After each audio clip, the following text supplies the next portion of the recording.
semua? Ini kantong berkat. Ini kantong ajaib, Bapak Ibu.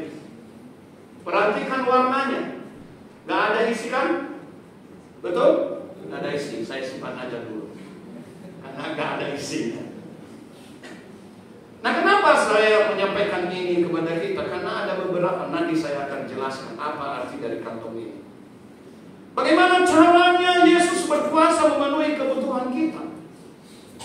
Karena sering kita mencari Yesus, banyak orang Kristen mencari Yesus, berdatang kepada Yesus untuk motivasi berkat, untuk motivasi mujizat, untuk motivasi kesembuhan.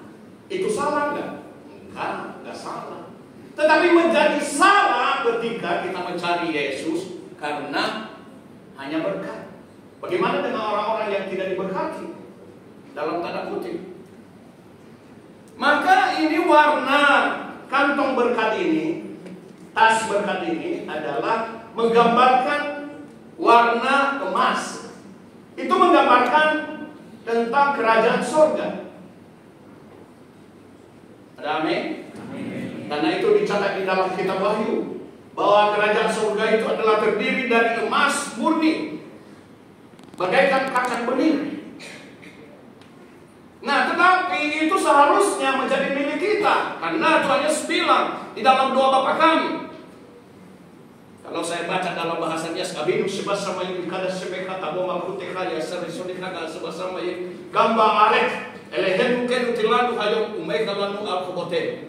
Ini jadi KLM, ya? Ini bahasa Ibrani. Tapi itu Tuhan Yesus minta supaya datang kerajaannya. Tapi kenapa tidak datang kerajaannya? Karena masalah ini. Masalah kantong ajaib ini.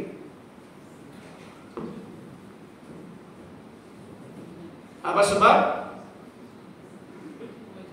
Ini sudah gelap.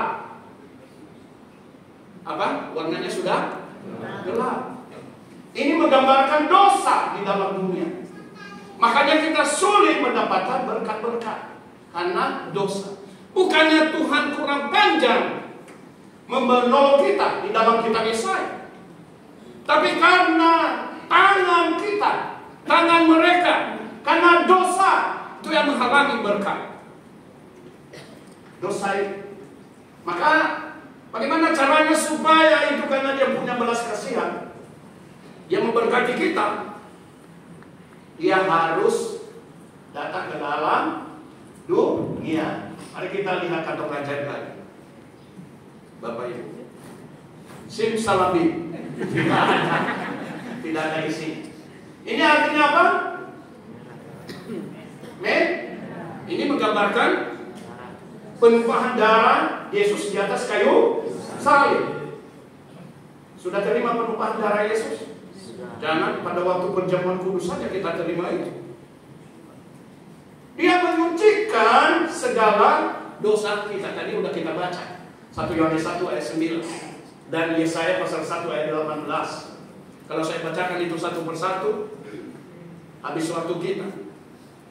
Dia menyucikan darah kita, hidup kita melalui darahnya. Karena itu dia sebagai anak domba yang memberikan dirinya untuk disembelih. Dan melalui itu dia mengubah hidup kita menjadi apa? Putih seperti salju. Ada kantong ajaib. Ini kan menjadi salju. Sehingga hidup kita menjadi bersih dan kita menjadi suci. Seharusnya karena kita udah bersih, kita nggak merasa orang berdosa lagi. Makanya hati-hati. Kalau ditanya, saya sering tanya sama jemaat dan teman-teman, kamu orang berdosa atau bukan? Oh iya Bapak Pendeta, saya orang berdosa. Sudah terima Tuhan Yesus belum? Sudah. Masih berdosa? Ya iyalah. Berarti pengampunan Yesus di atas kayu salib belum masuk, hanya di mulut. Betul? Seharusnya dibersihkan seperti salju, seperti kain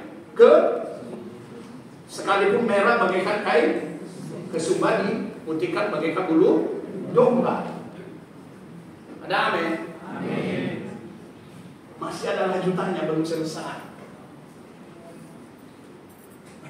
Kalau kita sudah dibersihkan, maka kita harus bertumbuh di dalam apa? Pertumbuhan rohani.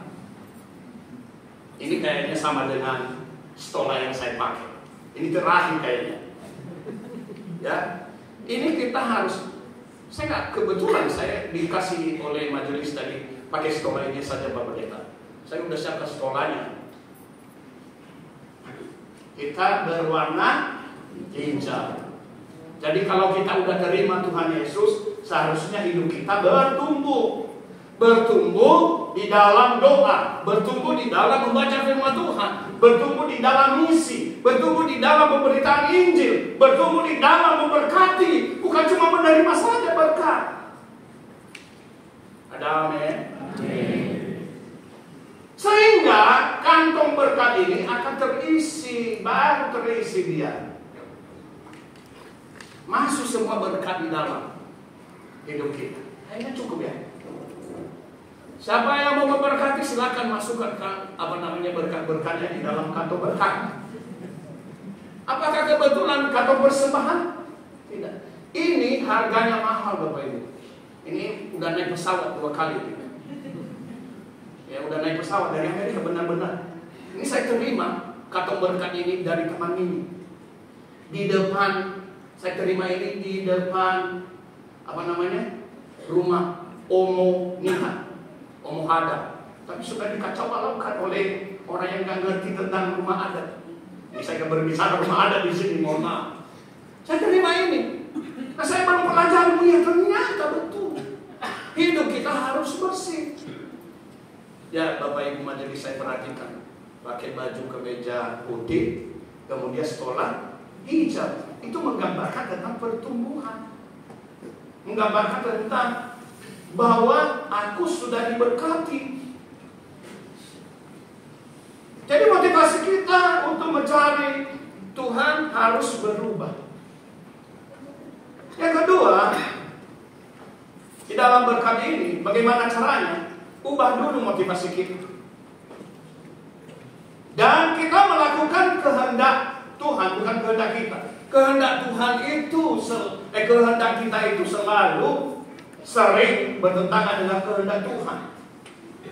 Makanya di dalam Roma 12 ayat 1-2, persembahkan tubuh kita sebagai persembahan yang hidup, yang kudus, yang berkenan kepada Tuhan. Itu adalah ibadahmu yang sejati. Dan bukan saja mempersembahkan tubuh sebagai persembahan yang hidup, tetapi berubah oleh pembaharuan budi kita. Jadi akal pikiran kita berubah. Saya sering katakan, kenapa orang kita nias? Kenapa orang nias? Masih diberkati. Karena di Polonias ada penyembahan yang benar. Amin. Apalagi lebih sempurna.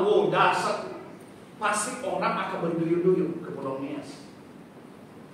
Kalau kita ubahkan itu. Kita ini adalah orang-orang Nias diaspora kalau tidak salah. Kenapa? Karena kita adalah merantau. Tetapi di dalam perantauan juga saya katakan kepada anak-anak saya, kalian harus menjadi berkat, bukan cuma menerima berkat, bukan cuma mengeluh kepada Tuhan, Tuhan berkati saya. Ketika Tuhan Yesus memberikan makan 5.000 orang, 5.000 orang laki-laki saja. Ditulis di terakhir, tidak termasuk perempuan dan anak-anak. Mari kita hitung. Kalau seandainya masing-masing laki-laki itu punya istri 1, maka ada berapa? 5.000 perempuan. Kalau masing-masing ibu-ibu itu, perempuan itu punya anak 1, berapa anak? 5.000. Berapa jumlah semua? 15.000. Kadang logika kita tidak masuk akal. Tapi Tuhan Yesus yang adalah Tuhan yang berkuasa di atas surga, Dia menyatakan kuasanya di bumi. Itu sebabnya Dia katakan, datanglah kerajaanmu, jadilah kehendakmu. Dia datangkan tetapi dia mendatangkan itu. Lalu pada saat dibagikan 5 roti, 2 ikan, cukup untuk 15.000 orang, bahkan lebih 12 batu. Tahu nggak kenapa 12 batu? Di dalam kitab Matius dan Markus dikatakan, maka Tuhan Yesus membagikan roti itu kepada murid-murid dan diteruskan kepada orang banyak. Jadi majelis itu, saya katakan di gereja saya, majelis itu jangan kau berharap di gereja, gaji di gereja. Yang menggaji kau adalah Tuhan.